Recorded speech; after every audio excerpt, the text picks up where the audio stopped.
Potters, and welcome to another helping of Mr H's Hot Pot. You join me and the girls today in Douglas Valley, which is in the area of Wigan, and we've come on the trail of Wigan's lost bridges. Now this one behind me, although it's only the post brick pillars that are sticking up now, was once called 13 Bridges, probably because of the number of spans that's in it. And this line would have led from Boar's Head in Standish all the way through to Adlington. Now, some crazy bugger, there's pictures of him on the internet, has actually scaled one of them, one of these rock climbers, and he's having a cup of tea on the top of one of them. He's a mad bugger because just look at the state of this area here. It's a shame really because it's a nice area for walking round in with dogs and that. It's a shame as Wigan Council don't make it more accessible.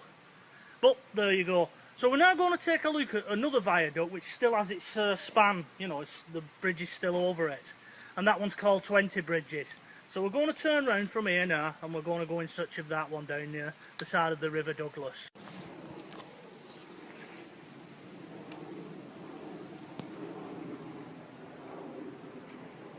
Now it's hard to imagine that all this area here in front of me, and I think you can just see the top of one of those brick piers there, all this valley was once grazing land. I'll try and put a period photo in about now just to give you an idea of what it used to look like.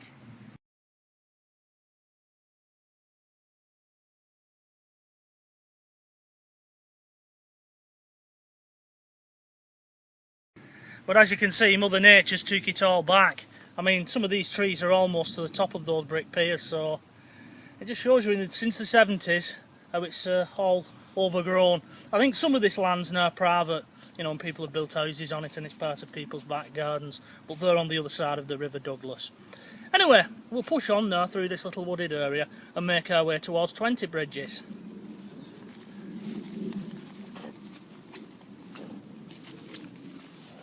Well, we've made it. We're now at 20 Bridges. Now this is a bit more impressive, this particular viaduct, because like I said, it's still got its span on top. And it spans the River Douglas. I mean, it seems such a huge construction just for a little river. But you've got to remember we're at the bottom of a valley here.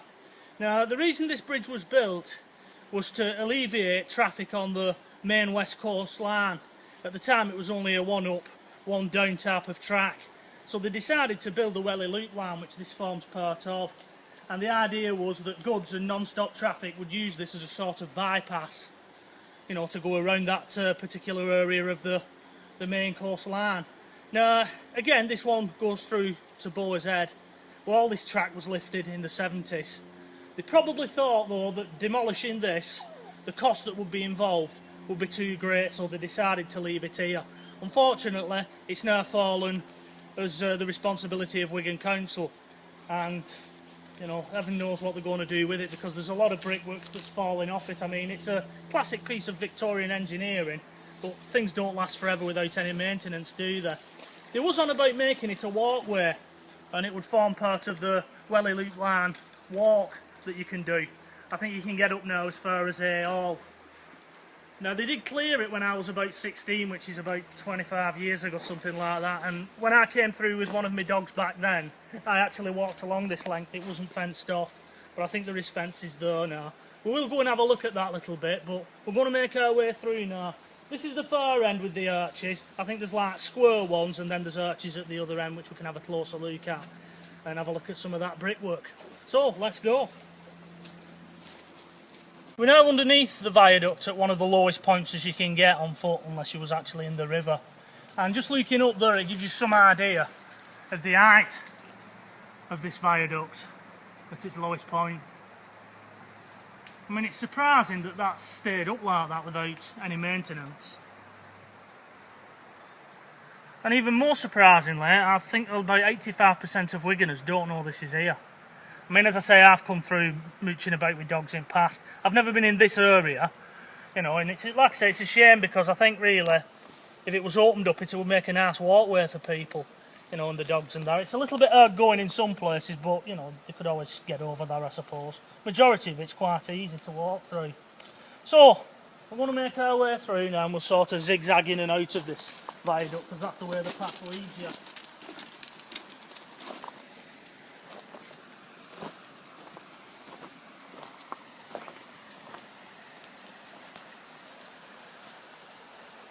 magnificent.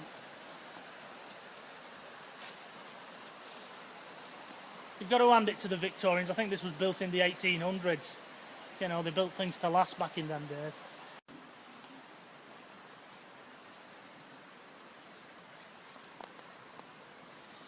It's just a pity really, because it's all overgrown. You can't get a good view of it. You know, you need to be really stood back and it all be cleared to get a really good view of what it would have looked like back in the day. I think at the other end though, it's a little bit, you can get a sort of panoramic view of that end. So we'll make our way to that now. Now, as you can see with a lot of graffiti and that's on here, these fires that have been made, people have been coming in here, so people are getting in here. Now, right at the top there, you'll see like bars sticking out. They're the same on every one of these piers. I don't know what those would have been for, so maybe some railway enthusiast can give us the heads up on that one and tell us what they're actually for. You know, because they appear to be 4 in every pier on each side, so there's 8 per pier type of thing. Nope, I don't know what those are for. One thing you have noticed is though that they're slightly built in like a triangular formation when you look at them, especially on this side. I suppose that idea is to give it a bit of strength, you know, so the pressure is evened out the further down you go. Little bit of ex-brickying for you there, always put it in if I can. Right, we should be coming to the arches now, and I think one of them on the other side is really, you can get a good view of how they built these, cobbling and that.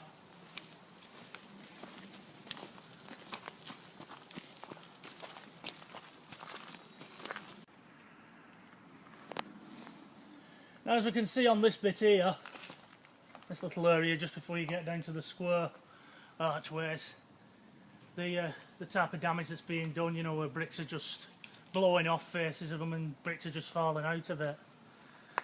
I wonder how long it'll be before some remedial work will need doing at it, or take the ultimate decision of demolishing it. I should imagine demolishing it will be quite an expense in itself. I wouldn't want to see it go though, because it's a little bit more of Wigan heritage lost if it went. Anyways, you can see though, just through them trees, you can see some of the cobbling on that particular arch. You should get a better view of it as we go underneath it. But that's sort of been built, when you look at the brickwork, I don't know if you can see that on camera, where they've been built on an handle to give it like a twist. Probably add more strength to it, that was probably the reason. But there's some work and engineering gone in things, and this is hidden and Wiganers don't know it's here. It's a crying shame. Right, we'll go and look at it from the other side. Yeah, as you can see, that brickwork's built on an handle though. It's like 45 degrees. I've never seen that before in a tunnel. Again, it all adds strength. Yeah, this gives you a better view of that cobbling. I've sort of built it into the face as well. It's amazing how it's been built, really. From a brickie's point of view, I mean, if you know a brickie, you just see a wall and you just think a wall's a wall, but there'll have been some work gone into that. And probably a specialist would have done that. It wouldn't have just been somebody building brick on top of brick. He'd have probably been on slightly more money back in the day. And that sort of work I used to like doing, building arches and that. It's a bit more technical and a bit more of a challenge. Brick on top of brick, any fool can do that. But that sort of work takes some skill. That's work money is. There's still a lot of shale here from the old railway tracks. Whether or not they just spewed it over the top and just let it drop, I don't know. Anyway, we're now coming up to the lower arches. We'll make our way through them and then we'll see if we can get above. We might even get on it with a bit of luck. These are getting smaller, these archways now. We're just going to head up to the road here and we'll be able to step back and take a look at least one of the ends of it. As I say, it was built for Spanner Valley, so obviously they'll get smaller and smaller. Right, we'll make our way up to the road. I think it's called Pendlebury Lane, this, in here. Special though that's fell off. Yeah, one of your cobbles or one of your special bricks. I think it's come off the end though. I think that's where that belonged. Look at that there. Bit of remedial work from Mr. H.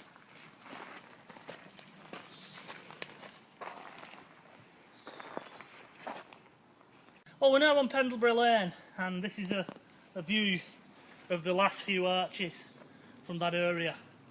There's a sign up there warning people of falling masonry, and that there would lead up to the top. Unfortunately it's fenced off, so you can't get on it any longer. I did when I was 16, you're just going to have to trust me on that one. There's nothing up there, there's no lines or anything, they'd pull those up. So this is it, this is Wigan's Lost Bridges, the secret history of Wigan. There's a sign through there that tells you that if there's any falling masonry you need to contact Wigan MBC, so it is their responsibility now.